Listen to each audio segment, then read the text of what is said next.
Our next session, we're going to be looking at how mentoring can help to create successful refugee entrepreneurs. We're going to hear from Elaine King, who's the project manager at Social Integration of Refugees through Education and Self-Employment. And she's brought two lovely people to us today. Heval Erdemli, who's the founding director of Sound of Refugees and Asylum Seekers, and Amr Sabba, the founder of didnt. They're going to talk about the impact mentoring has had on their success. So over to all of you. Elaine, are you kicking off? Yes, I am. Thank you very much, Mary. Thanks. Thank you, Mary. So yes, as Mary said, my name is Elaine King and I run the SIREE project. But I'm delighted to welcome two entrepreneurs today who've actually undertaken a program with the Entrepreneurial Refugee Network. So it's another organisation who work to enable refugees to thrive on the power of their own ideas. And I'm very privileged to be joined by two fantastic entrepreneurs who have undergone the program at TERN. And they are going to have a little chat with one another today. Just to find out a little bit about how mentoring kind of impacted them through the courses of them developing their own businesses. So as Mary said, Heval is a founding director of the Sound of Refugees and Asylum Seekers, and Amr is the founder of didnt. And I'll allow them to speak a little bit more about the companies that they started and the impact of mentoring on them. If you do have any questions, please do post them in the chat. We'd love to have some of those. And if there's time at the end, Heval and Amr will answer them, or they can answer them in the chat afterwards. Thank you. Over to Heval. Okay, thank you, Elaine. Thank you, introducing us. Welcome, everyone. My name is Heval. I am the founder director of Sound of Asylum Seekers and Refugees, SOAR. And now I want to say welcome, Amr. And I want to ask you, can you tell us a little about what you do? Absolutely. So thank you, Heval, and hello to everybody, and thanks for the previous speakers also. So I founded, since I arrived here in the UK, I'll just take a step back. Originally, I'm from Damascus, Syria. I'm Palestinian Syrian, so I have a grandfather who's from Palestine, another grandfather from Syria, but I grew up in Damascus. After coming here to the UK, I had a bit of work I studied and I had a bit of work in the corporate sector. That did not really work very well with me. It kind of impacted my mental health. And whilst I was working there, I was really, I had a desire for a workplace that's a little bit more human. That's what I wanted. I wanted somewhere that promotes my development as a human being. I also desired some more connection within a city that was voted #1 loneliest city, mega cities in the world, which is London. Over 51% of the people said that they were lonely, and that's before the pandemic. So these two areas were really more humanization at work and more connections outside of work, and that's why I decided to start didnt really. So didnt is an initiative. It's a startup that works with companies and universities on delivering mental health and positive psychology related training to change the systematic ways that the companies work, but also to support employees in learning more tools and shifting their mindsets. So this is how I came up to my work, and this is the work that I do. And now I would like to ask you, Heval, if you could tell me and tell the rest of us a little bit more about the work you do. So I am a refugee since 2017. My background was architecture in Turkey. So I had an idea and I was thinking, how can I develop my idea? So then I met TERN. TERN is another organization. They are a non-profit organization, community interest company. They help refugees to improve their business ideas. And my business is, we support, my aim is help and support asylum seekers and refugees I want them to feel welcome in the UK.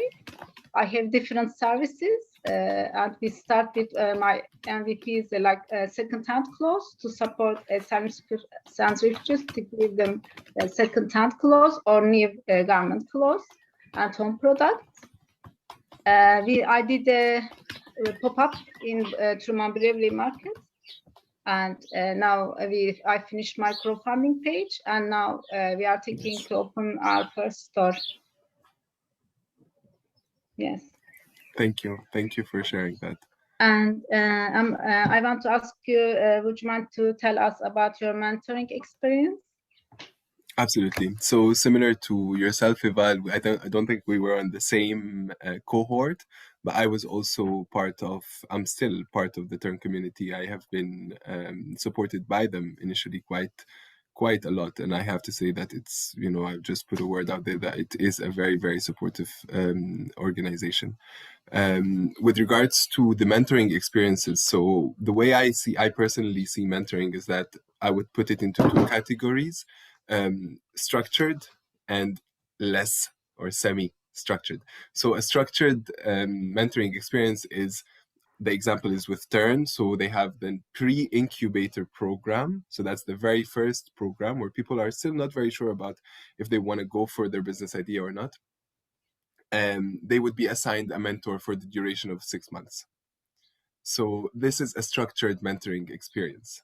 I have had 2 of these with TERN, and even with TERN, I've had a non-structured mentorship experience. So one of the structured mentorship experiences, and the first one that I had, I would say was a little bit, I would say was less supportive for me.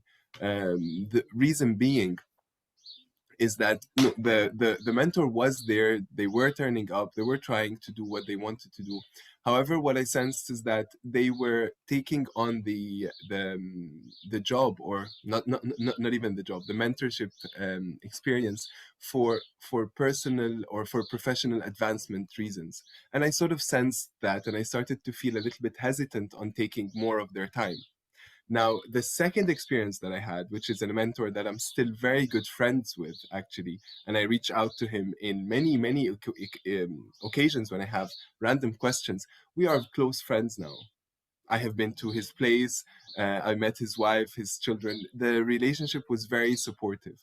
So I just want to say that you can have 2 different kinds of relationships, but still, even in my initial relationship, there was a lot to learn through that as well. I hope this sort of answers, but I'm also interested to hear from your side, Heval. Like you said, I have also involved 2 different programs in TERN. One of them is ICE Academy, and the other one is TECO. Yes, exactly. Both of them were very helpful. But my chances, I had to change my mentors 3 times. Some had issues and different problems, but I have an amazing coach. She was really helpful, and she had more experience. And she really helps me to understand UK sector, because I started my idea, my business, it was only me. And I see that mentoring is really important, especially for refugees and asylum seekers, because you are alone, you don't know anyone. And like these organizations give you a new path, and they show you directions, even if you are educated or know everything. But I think everyone must work or must be involved, like these organizations or mentorships or course. It will be really helpful, and they improve your skills and understanding of UK sector or any other countries if you are foreign. And yeah, I want to go on and ask you, maybe I don't know if there's time, and I want to ask you what worked and what didn't during your mentoring. Absolutely. So I'll start with what worked. There's the idea of having a new connection, having a new friend, really, and to me that is something that will, remain for as long as it can. To be honest, what also worked is that I had insights from someone that has that is an expert in a field within their industry. So my second mentor was a manager in a sales in tech, and he's really good with sales. At that moment, I exactly needed someone that is good with sales, because I needed to draft and to put together my sales strategy for NitGrid. So it was kind of spot on. What I would also add is, I know we're running out of time and I want to ask you as well, but I'll add that very quickly. Network. So I had exposure to the network of the mentor as well, because the mentor was in it for the right reasons. So he was very open about connecting me with other people within his network that could collaborate with me on work. And last but not least, I will add that being supportive in times that are difficult, because like any other thing, starting your own business will have very difficult times and we will doubt ourselves. So he was supporting me with shifting my mindset at times. What did not work was, I would say, with the previous mentor, I felt that I was taking of their time, and I felt a little bit uncomfortable with that, where I was just not very comfortable. But even from that, again, there's a lot to learn, knowing who to choose and who not to choose with regards to mentoring. I think we do have maybe 1 or 2 minutes, just because I would like to ask you about that. And then after that, we can head back to the chair. Yeah. For me, it was a learning and development process. We worked like we are more than a mentorship. She is more than mentorship. Me, like she was like a friend, and we did like a partnership.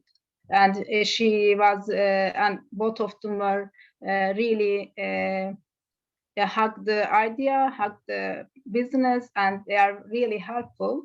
And I think both of us learned each other. And what didn't work, it was lockdown. We didn't meet face to face. We didn't meet in the office, or we didn't work. We did everything online, and yeah, it was a really good experience for me. And I want to ask Amr again. Can you share some tips for being mentor? So what I would say, really, I'm not sure if we do have time to go over that. I'm just gonna wait for a heads up. If not, we can hand back over to If you don't have time. We've got a couple of minutes. Okay, thank you. Fantastic. So I would say know the industry. First of all, to be mentored, what's really important is to know that you are not stealing anybody's time. This is a win-win situation. The mentor and the mentee are benefiting. So keep this in mind. I think that's for anybody, really. It's reciprocal, and at a point we will be in a position. I'm currently in a slight position where I am able to give advice. Of course, I wouldn't say that I've given so much, but I know that in the future I will. And it is a part of growth. The same way that they are, like, someone that is mentoring me now is supporting me, they needed, and until now they must have mentors. And the idea of mentoring really is something that is very sustainable and takes on forever. So the first one is knowing that we're not literally taking anybody's time. This is a choice, and there's a lot for them. What I would say as well is be interested in the person. Ask questions. People like to just know normal human interactions. What do they like? What don't they like? Just take it a little bit personal, because mentoring can get a little bit personal sometimes. So maybe showing a little bit of vulnerability as well is good, because that's where the real connection happens, I feel, between humans, is when we show a bit of our weaker sides, right? And that's where the support can also come into place. These are the 2 points that I wanted to mention. Heval, would you like to? Before finish, I know we don't have time, but I want to say mentors must be trusted, and the most important the thing, I think, they don't have less experience than you. This is, I think, important. And I want to finish now. Thank you for listening, guys, and want to give a hand to the chair. Thank you for listening, guys. Thank you so much. Thank you, Heval. Thanks, everyone. Yeah, thank you. Thank you.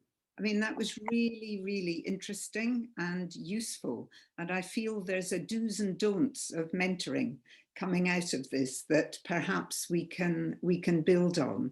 And just to repeat that the information about all the people and all the organizations on the website, and we'll be very happy to help to link the answers to questions.